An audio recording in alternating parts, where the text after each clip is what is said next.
되는 사이 여러 변화들이 있었습니다. 먼저 오늘 아침에 딱 일어나 보니까 밤이 길어지고 해가 짧아진 것 같습니다.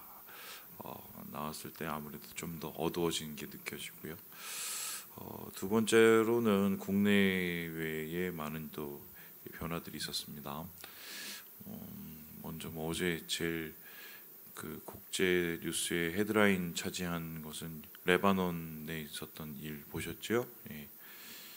갑자기 삐삐가 터져서 지금까지 죽은 사람만 26명이라고 들었는데 무차별적으로 이제 공격이 일어났고요. 이제 배후는 지금 이스라엘 모사드 그 정보국으로 이제 보는 게 일반적으로 나타난 겁니다. 이제 지금 다친 분들도 몇천 명이 넘는다 그러는데 이게 문제가 여기서 끝나면은 끝나지도 않겠죠. 근데 이제 안 그래도 지금 양국 간의 긴장 관계가 있어서 그 레바논이라는 지역 자체가 좀 굉장히 뭐랄까요, 복잡한 구조예요. 정치 구조가. 그래서 이에 맞물려서 잘못하면 또 이 전쟁의 불길이 또 번질까 좀 걱정이 됩니다. 예. 더불어서 어제는 또 북한에서 미사일을 쏘고 밤에는 또 우물풍선을 날리고 얘는 쉬지도 않아요. 예, 국내에 많은 변화가 있었다. 요동을 쳤는데 오늘 우리가 살펴보는 말씀에도 많은 변화가 있어 보입니다. 왜냐하면 우리가 말씀 읽지 않는 한 4일 동안 소위 말해서 이제 이 열왕기 하의 이제 세계, 이 고대 근동의 엘리사 시대의 세계에도 좀 수많은 좀 역동적인 변화들이 있었다, 이렇게 보게 되는데요. 그것을 볼 수 있는 대표적인 것이 이렇게 나타나는데 우리 함께 14절의 말씀을 같이 한번 읽어보도록 하겠습니다. 시작. 이에 님시의 손자 여호사밧의 아들 예후가 요람을 배반하였으니 곧 요람이 온 이스라엘과 더불어 아람의 왕 하사엘과 맞서서 길랏 라못을 지키다가 세 사람이 이제 나오죠. 이름이 예후, 요람, 하사엘 이렇게 나옵니다. 근데 우리가 읽어왔던 이름이 바뀌었습니다. 맨 처음에 아람의 왕 하사엘, 지금의 시리아죠. 하사엘이 아니라 우리가 읽었던 지난주에는 벤하닷이었습니다. 근데 벤하닷 왕이 반역으로 죽고 대신에 벤하닷을 죽인 하사엘이 왕이 됐습니다. 그리고 하사엘이 왕이 되면 당연히 이제 갈등이 일어나지 않습니까? 국내적으로. 그럼 국내의 갈등을 국외로 풀려고 하죠. 그러면서 이제 아람이 이제 이스라엘과의 전쟁이 다시 또 이루어지게 되고요. 이때 예후와 또 요람이 이제 등장합니다. 요람은 이스라엘의 왕이고 요 당시에 유다 왕이 아하시야입니다. 요람과 아하시야가 같이 힘을 모아서 이제 시리아 군대, 그러니까 아람 군대와 이제 싸우게 되죠.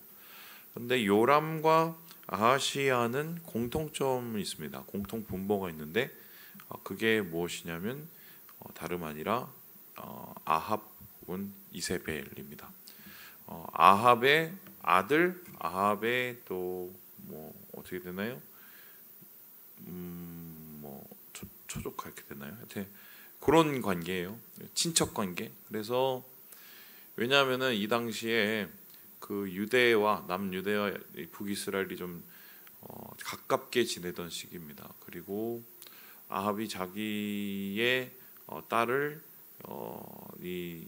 남유다에게 주고 여호사밧 왕은 또 자기의 또 딸을 또 이 유대 이스라엘에 보내고 이런 이제 교차가 일어나서 소위 말해서 이제 그 동맹 관계가 형성이 되죠. 겉으로는 되게 보기 좋은데 이 동맹은 좀 하나님 보시기에 문제가 상당히 있었던 게 뭐냐면, 동맹을 해서 잘 살고 잘 지내고 잘 다스리면 모르겠는데 여러분 아시겠지만 같이 모이면 좋은 것을 나누는 것은 되게 어렵고 나쁜 것은 금방 퍼지게 됩니다. 뭐 우리 중고등학교 때도 보면 10놈 중에 한 놈이 좀 이상해지면 10놈도 다 같이 이상해지는 경우가 꽤 많았거든요. 특별히 이세벨에 의해서 이 바알 신앙이 북이스라엘의 자리를 잡게 됨과 동시에 또 이세벨의 뿌리가 또 이 남유대까지 미쳐서 소위 말해서 이제 이 아합의 자손이 북과 남을 다 병들게 만드는, 영적으로 병들게 만드는 이런 일이 이루어지게 됩니다. 하나님께서는 이제 더 이상 이것을 놔두실 수가 없었죠. 이제 그만두게 하시기 위해서 장치를 이용하는데 엘리사를 통해서 하사엘에게 기름을 붓습니다. 왕으로 세워요. 너는 이제 왕이 될 것이다. 이렇게 예언을 하고 또 이 북이스라엘에서는 예후, 그 당시 예후는 이제 장군이었죠. 장군, 요람의 장군이었는데 예후를 몰래 불러다가 기름을 붓습니다. 머리에 왕으로 세웁니다. 그런데 이 상황이 어떻게 돌아갔냐면 아람과의 전쟁에서 요람이 다칩니다. 북이스라엘 왕이 다쳐서 지금 이스라엘이라는 곳에 요양와 있거든요. 치료차 요양와 있는데 그러면 지금 아람과 대치하고 싸우는 사람은 이제 예후 장군 한 명 남아 있습니다. 그러면은 온 나라의 병권이 군사력이 이제 예후의 손에 이제 쥐어져 있는 거죠. 근데 거기에 가서 엘리사가 당신이 왕이 될 거라고 기름을 부으니까 어떤 일이 일어납니까? 당연히 이제 쿠데타가 일어나게 됩니다. 그래서 예후는 군사를 이끌고 전장터에서 이제 이스라엘로 오게 되는데 이스라엘로 왜 옵니까? 이제 쿠데타를 완성하고 정권을 잡기 위해서 오는 거지만 사실 그 정권을 잡는 것에는 명분이 따라야 되죠. 예를 들어서 뭐 우리나라엔 2번의 쿠데타가 있었었는데 뭐 신군부 또 박정희 대통령 뭐 있었을 때 나름대로의 명분을 찾았단 말입니다. 뭐 정의규현 사회 기억나시죠? 그리고 뭐 경제개발 뭐 이런 거 다 기억나시는데 박 대통령은 명분이 어느 정도 뭐 좀 따라서 성공한 쿠데타로 끝날지 모르겠지만 뭐 12.12 사태니 이 신군부 전두환 씨는 지금도 이제 역사에 한마디로 죄인으로 이제 남아 있게 되는 거죠. 그런데 예후 같은 경우는 이 쿠데타는 성공할 수밖에 없는 게 아합 가문이 저질렀던 여러 가지의 일들이 있었고 그 당시에 남쪽과 이 북쪽의 정치적인 상황, 경제적인 상황이 좋지 않았기 때문에 당연히 이제 대의 명분을 갖게 되어서 나라를 뒤집을 만한 이제 상황이 되게 되었다. 그러면서 이제 말을 타고 병사를 이끌고 요람에게 가게 되는데 요람은 뭔가 좀 이상한 낌새를 느낀 것 같습니다. 그래서 이제 자기의 이 사신을 이제 한 명씩 보내게 되죠. 그러면서 어떻게 얘기를 하냐면요, 이렇게 얘기를 합니다. 우리와 함께 18절의 말씀을 같이 한번 읽어보도록 하겠습니다. 시작. 한 사람이 말을 타고 가서 만나 이르되 왕의 말씀이 평안하냐 하시더이다 하매 예후가 이르되 평안이 내게 상관이 있느냐 내 뒤로 물러나라 하니라. 파수꾼이 전하여 이르되 사자가 그들에게 갔으나 돌아오지 아니하나이다 하는지라. 3명의 파수꾼을 이제 보냅니다. 그래서 예후한테 가서 왜 왔는지 물어봐라고 합니다. 왜 왔는지 물어보는 그 신호가 뭐냐면 평안하냐, 평안이냐라고 합니다. 이게 이제 여러분 아시는 것처럼 이스라엘의 그 인사죠 뭐예요? 샬롬 이렇게 부릅니다. 샬롬. 뭐 때문에 오냐? 샬롬이냐? 그랬더니 예후가 뭐라고 얘기합니까? 너하고 뭔 상관이냐? 너는 내 뒤를 따르라. 당연히 샬롬이 아니라는 거죠.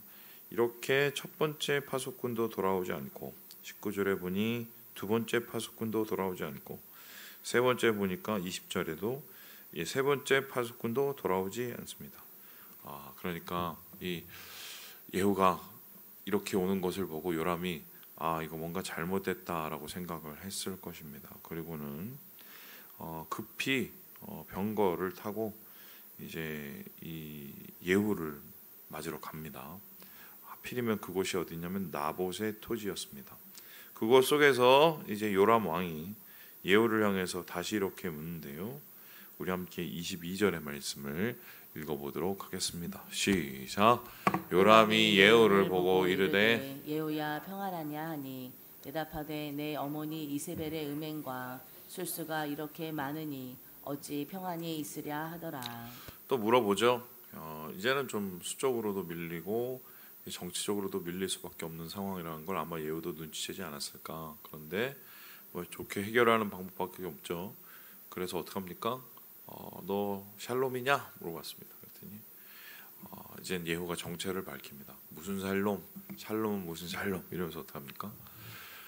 네 엄마 이세벨의 음행과 술수가 이렇게 많은데 어떻게 샬롬이 되냐라는 겁니다.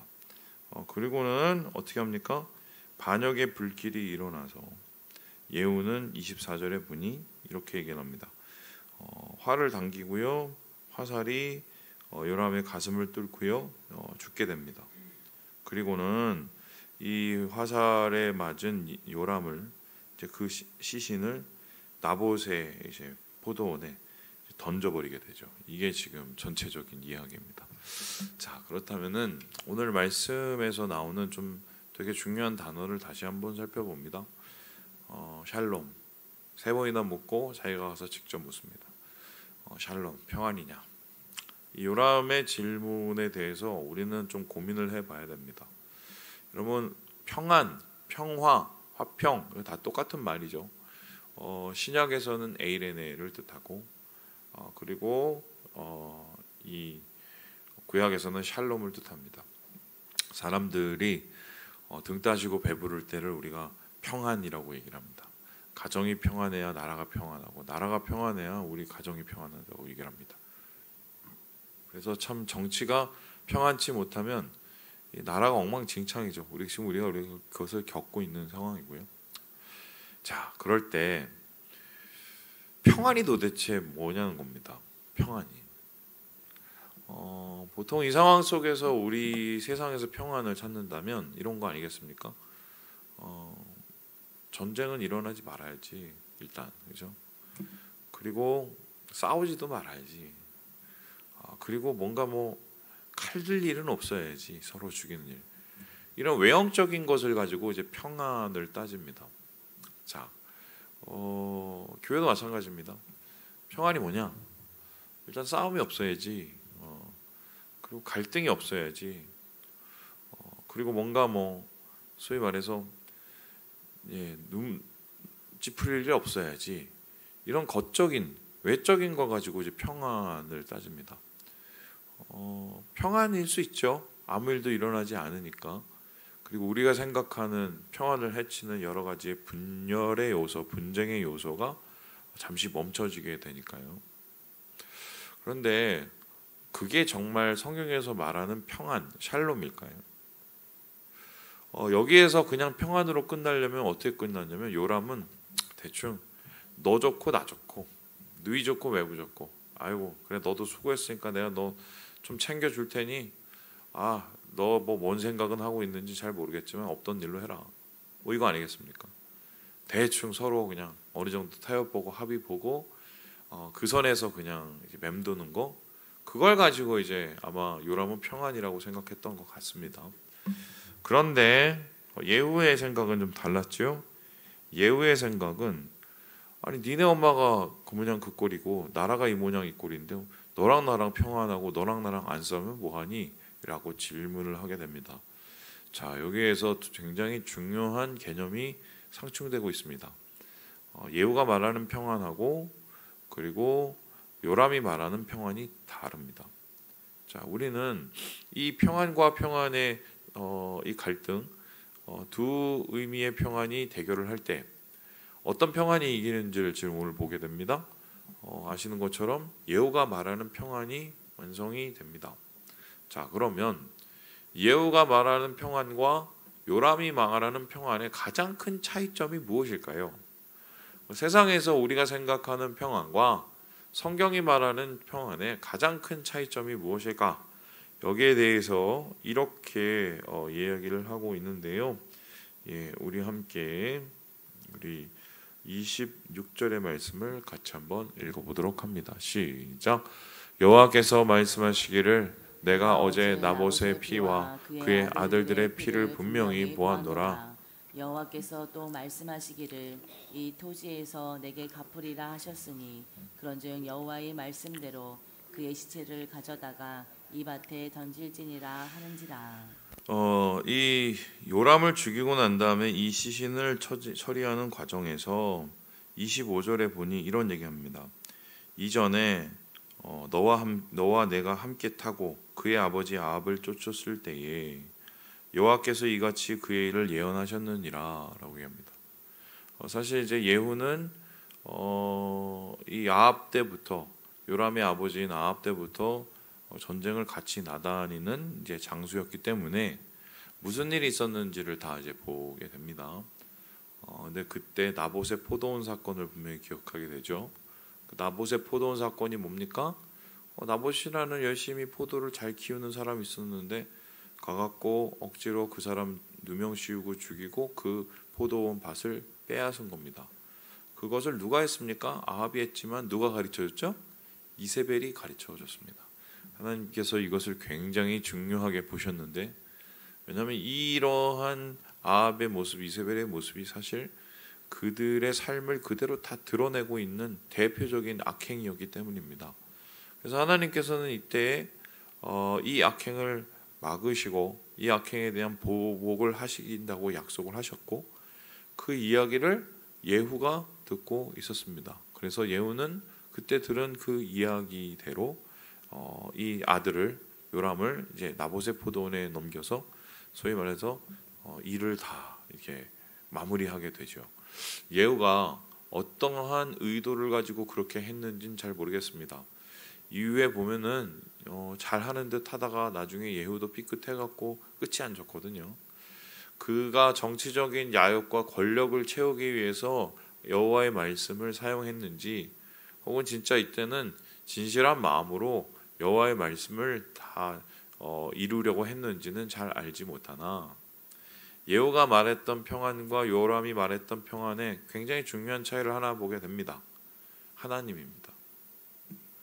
삶 속에서 요람의 평안은 하나님이 없습니다. 사람만 있습니다. 너하고 나하고 무슨 일이 일어나든 안 싸우고 좋게 지내면 땡, 이렇게 생각을 합니다. 겉으로 보기에는 되게 평안합니다. 그런데 하나님께서 그것을 평안이라고 생각하지 않습니다.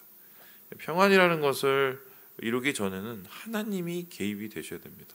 정확하게 표현하기 위해서는 하나님이 다스리셔야 됩니다.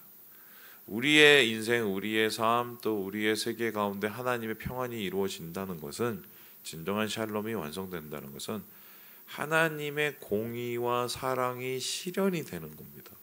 그것을 가리켜서 평안이라고 합니다. 아주 쉽게 설명을 해드릴게요. 나는 오늘 옆에 있는 사람하고 하하거리고 웃고 있는데 주위에 있는 사람이 슬피 울고 있다면, 그죠? 그것이 혹은 나 때문이라면 그 그림을 평안이라고 할 수가 있겠습니까? 없지요. 그리고 나는 오늘 사람들과 함께 행복하게 지내고 있는데 하나님께서 이러한 모습을 보시고 굉장히 언짢아하시고 슬퍼하시고 분노하신다면 그것을 평안이라고 할 수가 있겠습니까? 없죠. 그러니까 평안은 하나님과 관계되지 않으면 이루어질 수가 없는 겁니다. 겉으로 볼 때는 지금 쌈박질이 일어나고 사람이 죽고 나라가 흔들리는 듯 하나, 이것을 가리켜서 하나님이 평안이라고 얘기하시는 이유는 악인의 손에서 혹은 불의한 손에서 나라를 건지셔서 하나님의 통치 아래 다시 두셨기 때문입니다. 우리의 삶 속에서도 그러면 평안이 어떻게 이루어져야 되냐? 하나님, 요거 해결하게 해주세요. 하나님, 내 앞에 요게 참 문제인데 이게 어떻게 안 됩니다. 이거 해결된다고 평안이 이루어질까요? 당장 그냥 겉에 보기에 봉합은 될 수 있으나 그것을 통해서 우리의 삶 속에서 샬롬이 이루어지지는 않습니다. 하나님의 다스림과 하나님의 통치하심, 다시 말해서 하나님이 우리 마음의 주인이 되시고 우리의 삶의 주인이 되시고 우리 교회의 주인이 되셔야 그것을 가리켜서 평안이라고 하지 않겠습니까? 그래서 오늘 이 예후의 쿠데타, 예후의 개혁 이렇게 볼까요? 이걸 보면서 진정한 평안이 무엇인가를 좀 고민해 봐야겠다. 우리의 삶은 정말 하나님의 평안에 가까워 있는가? 하나님의 평안이 우리의 삶 속에서 발휘되고 있는가? 한번 고민해 봐야겠다. 그렇게 하지 않으면 예후처럼 어떤 일을 통해서 요람을 내쫓으시는, 우리의 삶 속에서 내쫓으시는 일이 이루어질 수밖에 없는 것이죠. 말씀을 마칩니다. 우리 사랑하는 여러분, 진정한 주님의 샬롬을 기억하시고 오늘 하루 그 샬롬을 위해서 살아가시는 우리 모든 형제 자매들 되시길 주님의 이름으로 축원합니다.